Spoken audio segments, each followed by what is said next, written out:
এটা দিয়ে তাহলে আমি শুরু হয়েছে কিনা হ্যাঁ হয়েছে। হ্যাঁ 4 সেকেন্ড। হ্যাঁ, সমীকরণ থেকে যদি p plus one by p এবং p minus one by p এর মান নির্ণয় করতে চাই তাহলে ছোটো চলক দ্বারা ভাগ করতে হবে, ছোটো চলক দ্বারা ভাগ করতে। তাহলে আমরা এটা সমাধান করি।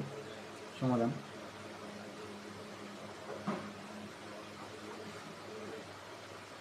দেওয়া আছে P square minus root 13p plus 1 equal 0।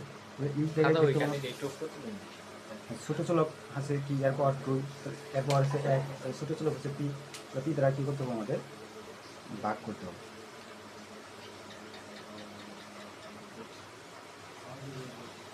এটা থেকে একটা গেলে একটা পি কাটা root 13 plus 1 by P equal 0।